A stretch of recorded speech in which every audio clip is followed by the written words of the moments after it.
नमस्कार, the leader Hindi के YouTube मंच पर आपका स्वागत है। मैं हूं आपके साथ अभिनव रस्तोगी। आइए फटाफट अंदाज में जानते हैं कि आज बरेली में दिन भर क्या हुआ। हेलीकॉप्टर से हुई चचेरी बहनों की विदाई, दादी का था सपना। तहसील मीरगंज के दोना गांव में शुक्रवार को चचेरी बहनों प्रियंका और प्रीति की शादी के बाद विदाई हेलीकॉप्टर से की गई। दरअसल उनकी दादी प्रेमवती देवी का सपना था कि वे अपनी पोतियों को हेलीकॉप्टर से विदा करें। प्रेमवती देवी के बेटे राजेंद्र सिंह यादव ने उनका ख्वाब पूरा करने के लिए दिल्ली से हेलीकॉप्टर मंगवाकर अपने खेत में उतरवाया और यहां दोनों बहनों को ससुराल के लिए विदा किया गया।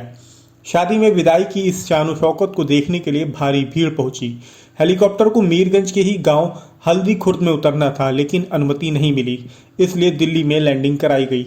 वहां से दुल्हनें कार से ससुराल पहुंची। मेरा नाम प्रियंका यादव। प्रियंका जी, बताइए किस तरह से आज आपकी बारात विदा हो रही है, क्या किसकी इच्छा थी है? मेरी दादी की इच्छा थी कि मेरी दोनों नातनें हेलीकॉप्टर से विदा हों। मैंने तो कभी पहले भी नहीं सोचा था कि मैं हेलीकॉप्टर से जाऊंगी, लेकिन मेरी दादी की इच्छा मेरे पापा ने, मेरे बाबा ने और मेरे चाचा लोगों ने और मेरे ससुराल वालों ने पूरी की। इसमें मुझे बहुत खुशी है। जी, आज किस तरह से बेटियों की विदा कर रहे हैं आप? सर, खुशी का दिन है, अच्छा लग रहा है। एक भाई की लड़की थी साहब, एक हमारी थी। अच्छा। चचरी तेरी बहनें थी और हम दोनों भाइयों ने मिलकर के ही ये हेलीकॉप्टर की साहब व्यवस्था की। अच्छा। हमारी माँ की इच्छा थी, लड़की की दादी की। अच्छा। सर, ऐसा है, माँ की इच्छा कौन नहीं पूरी करता है? कोई बेटा ऐसा होगा जो माँ की इच्छा पूरी नहीं करेगा? बंदरों के झुंड का हमला, 4 साल की बच्ची छत से गिरी। कैंट थाने के गांव क्यारा में छत पर खेल रही 4 साल की गुनगुन पर बंदरों का एक झुंड हमलावर हो गया। वह दूसरी मंजिल से नीचे सड़क पर जा गिरी। परिजन आनंद फानन में उसे लेकर जिला अस्पताल पहुंचे। यहां उसकी हालत नाजुक बताई जा रही है। शहर और देहात में बंदर अब लोगों की जिंदगी से खिलवाड़ का सबब बन गए हैं। लोग दहशत में हैं और नगर निगम के पास इस समस्या का कोई भी समाधान नहीं है। क्या नाम तुम्हारा? अजय। कहाँ रहते हो? क्यारा थाना कौन सा लगा? कैंट। ये बच्ची कौन है आपकी? बहन है हमारी। क्या नाम है इसका?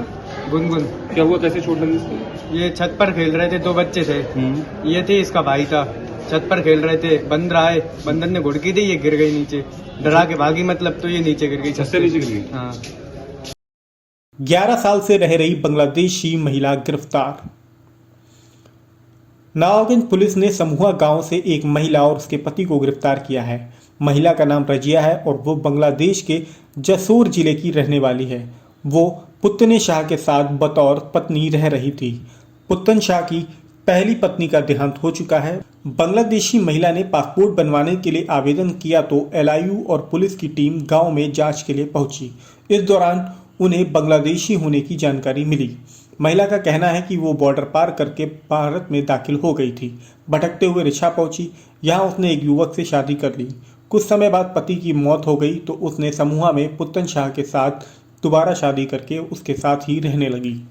थाना क्षेत्र नवाबगंज में एक बांग्लादेशी महिला फर्जी पासपोर्ट बनाने में गिरफ्तार हुई है और इस संदर्भ में उसकी सहायता करने वाले व्यक्ति को गिरफ्तार किया गया है और इस संदर्भ में आईपीसी की सम्यक धाराओं में अभियुक्त पंजीकृत करके दोनों को गिरफ्तार कर लिया गया है। तार चोरों से पुलिस की मुठभेड़, 2 गिरफ्तार। सीबीगंज थाना पुलिस को रात में गश्त के दौरान रोड नंबर 3 पर टीचर साबुन फैक्ट्री के सामने ट्रांसफार्मर के पास कुछ संदिग्ध लोग इकट्ठा दिखाई दिए। पुलिस ने उनसे पूछताछ करी तो उन्होंने फायरिंग कर दी।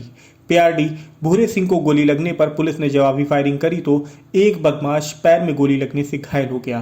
पुलिस ने उसे और उसके साथी को दबोच लिया। इनके नाम रमेश निवासी विसारतगंज और कैंट निवासी लालाराम है, जबकि उनके 3 साथी मौके से फरार हो गए।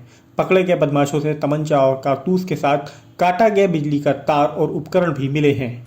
आज दिनांक 24 फरवरी 2023 को थाना सीबीगंज के परसाखेड़ा क्षेत्र के रोड नंबर 3 पर सीबीगंज पुलिस द्वारा चेकिंग की जा रही थी। चेकिंग करते हुए जब पुलिस पार्टी टीचर साबुन फैक्ट्री के सामने पहुंची तो वहां कुछ व्यक्तियों की गतिविधियां संदिग्ध प्रतीत हो रही थी। जब उन्हें रोककर नाम पता पूछने के लिए रोकने का प्रयास किया तो उन्होंने पुलिस पार्टी पर जानलेवा हमला किया, जिसमें एक पीआरडी जवान के पेट में गोली लगी है। पुलिस द्वारा की गई आत्मरक्षार्थ फायरिंग में एक अभियुक्त जिसका नाम रमेश है, जो कि बिशारतगंज थाने का निवासी है, उसके दाहिने पैर में गोली लगी है। उसको उपचार के लिए जिला अस्पताल भेजा गया है। और दूसरा व्यक्ति लाला राम। इन 2 व्यक्तियों को पुलिस ने गिरफ्तार किया है। 3 व्यक्ति जो अन्य व्यक्ति हैं उन अभियुक्त वो अंधेरे का फ़ायदा उठाकर मौके से फरार हो गए हैं। इन व्यक्तियों के पास से 2 अदद 315 बोर पिस्टल और तकरीबन 12 कारतूस बरामद की गई है। इसके अलावा चोरी करने के उद्देश्य से एक कटर, हथौड़ा और अन्य औजार बरामद हुए हैं। एक ट्रक भी बरामद की गई है। अभी जेल में रहेंगे पूर्व मंत्री भगवत शरण। जानलेवा हमले के मुकदमे में पेश होने के बाद गुरुवार को जेल भेजे गए सपा के पूर्व मंत्री भगवत शरण गंगवार की जमानत अर्जी पर सुनवाई आगे बढ़ गई है। कोर्ट ने अगली तारीख 28 फरवरी तय की है। मामला यह है कि नवाबगंज में विधानसभा चुनाव के दौरान सपा और भाजपा उम्मीदवार भिड़ गए थे। मुकदमा हुआ और अब आकर एमपी एमएलए कोर्ट ने पूर्व मंत्री भगवत शरण गंगवार और 9 लोगों का वारंट जारी किया था, जिसे भगवत शरण गंगवार के आवास पर चस्पा भी कर दिया गया था। पूर्व मंत्री ने जमानत के लिए पहले हाईकोर्ट का रुख किया, लेकिन वहां से एप्लीकेशन खारिज हो गई तो गुरुवार को कोर्ट में पेश हुए थे, जहां से सभी को जेल भेज दिया गया था। फिलहाल आज के बरेली बुलेटिन में इतना ही। बरेली से जुड़ी ऐसी ही अन्य अपडेट्स के लिए द लीडर हिंदी को सब्सक्राइब करना बिल्कुल ना भूलें।